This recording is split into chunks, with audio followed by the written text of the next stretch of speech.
നമ്മുടെ ജീവിതയാത്രകൾക്കിടയിൽ എപ്പോഴെങ്കിലും നമ്മൾ പറഞ്ഞിട്ടുള്ളൊരു കാര്യം, മനസ്സിനൊരു സന്തോഷമില്ലെന്നേ, പെട്ടെന്ന് മൂഡ് ഓഫ് ആകുന്നു. പലർക്കുമുള്ള സങ്കടമാണിത്. എന്തായിരിക്കും ഇതിൻ്റെ പ്രധാനപ്പെട്ട കാരണം? ഒന്നല്ല, പല കാരണങ്ങൾ ഉണ്ടായേക്കാം. പ്രശസ്ത മനഃശാസ്ത്രജ്ഞയായിട്ടുള്ള കൊറോലിന മില്ലർ തൻ്റെ അഭിപ്രായത്തിൽ ഇത്തരമൊരു സന്തോഷക്കുറവിൻ്റെ പ്രാധാന്യത്തെക്കുറിച്ചിട്ട് 5 കാരണങ്ങളാണ് ഉണ്ടാകുക എന്നാണ് അവർ അഭിപ്രായപ്പെടുന്നത്.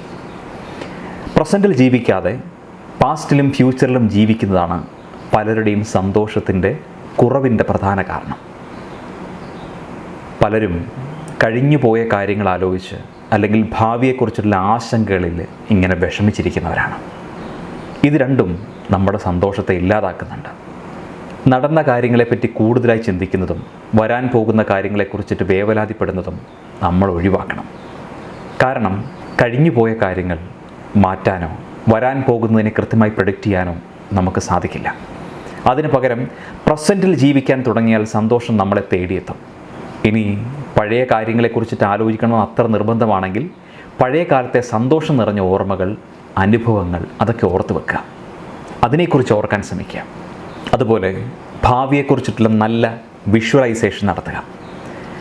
ഭാവി നമ്മുടെ കയ്യിലുള്ള കാര്യമല്ല. അതുകൊണ്ട് അതിനെപ്പറ്റി ഓവറായി ചിന്തിക്കുന്നത് ശരിയായ കാര്യമൊന്നുമല്ല. ഈ 2 കാര്യങ്ങൾ ശ്രദ്ധിച്ചാൽ ജീവിതത്തിൻ്റെ സന്തോഷത്തിൻ്റെ പാതി അങ്ങോട്ട് ശരിയായി. സ്വയം നടത്തുന്ന നെഗറ്റീവായ വിലയിരുത്തലുകളാണ് ഏറ്റവും വലിയ അടുത്ത സങ്കടത്തിൻ്റെ കാരണം. എന്നെ ആർക്കും ഇഷ്ടമില്ല, എന്നെ എല്ലാവരും ഒറ്റപ്പെടുത്താൻ ശ്രമിക്കുകയാണ്, എന്നെക്കൊണ്ടൊന്നിനും കൊള്ളില്ല, ഞാൻ എന്തൊക്കെ ചെയ്താലും ഒടുവിൽ എല്ലാവരും എന്നെ കുറ്റപ്പെടുത്തുന്നു. ഇത്തരത്തിൽ സ്വയം ഇരയായി ചിത്രീകരിക്കുന്നത് ഒഴിവാക്കണം. ഒരു കാര്യത്തിലും ജനറലൈസേഷനും ജഡ്ജ്മെൻറ്റും വേണ്ട, നിർത്തിക്കോ. ചിലർക്ക് നിങ്ങളെ ഇഷ്ടമില്ലായിരിക്കാം എന്ന് വെച്ച് എല്ലാവർക്കും നിങ്ങളെ വെറുക്കുന്നു എന്നൊരു അർത്ഥമൊന്നും അതിനില്ല. നിങ്ങളെ ഇഷ്ടപ്പെടുന്നവരും ഈ ലോകത്തുണ്ട്. അവരോട് നീതി പുലർത്തുക. സ്വയം നെഗറ്റീവായി വിലയിരുത്തുന്നത് അവസാനിപ്പിച്ചാൽ സന്തോഷം താനെ അങ്ങ് വന്നു ചേരും. ഒറ്റപ്പെടൽ അല്ലെങ്കിൽ ഏകാന്തതയെ പേടിക്കുന്നവർക്ക് സന്തോഷം ഉണ്ടാവത്തില്ല. ചിലരെ കണ്ടിട്ടില്ലേ, അവർ ഒരു ബന്ധത്തിൽ നിന്ന് അടുത്ത ബന്ധത്തിലേക്ക് ഇങ്ങനെ ചാടിക്കൊണ്ടേയിരിക്കും. തെറ്റായ ഒരു പങ്കാളിയാണെങ്കിലും സാരമില്ല, ആരുമില്ലാത്തതിനേക്കാൾ നല്ലത് ഇതാണ് എന്ന് ചിലതങ്ങ് കരുതും. എന്നാൽ ഇത്തരക്കാർക്ക് സങ്കടം ഒഴിഞ്ഞിട്ട് നേരം ഉണ്ടാവില്ല. നമ്മുടെ ഏകാന്തതയിൽ സംതൃപ്തി കണ്ടെത്താൻ നമ്മൾ പഠിക്കണം.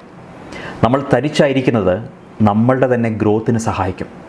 നമ്മളെ സ്വയം സ്നേഹിക്കാൻ തുടങ്ങിയാൽ മാത്രമേ നമുക്ക് ശരിക്കും സന്തോഷം തരുന്ന ബന്ധങ്ങൾ കൂടി കണ്ടെത്താൻ നമുക്ക് സാധിക്കുകയുള്ളൂ. അല്ലാതെ വെറുതെ ബോറടിക്കാതിരിക്കാനും ഒറ്റയ്ക്കാകാതിരിക്കാനുമൊക്കെ നമ്മൾ കണ്ടെത്തുന്ന ടെമ്പററി ബന്ധങ്ങളായിട്ടത് മാറും. അതിന് അധികം ആയുസ്സുണ്ടാകില്ല.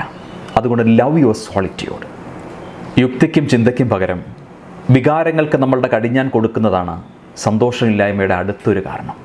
നിങ്ങൾ എങ്ങനെ പെരുമാറണമെന്നൊക്കെ വികാരങ്ങൾ തീരുമാനിക്കാൻ തുടങ്ങിയാൽ കാര്യങ്ങൾ കൈവിട്ടു പോകും.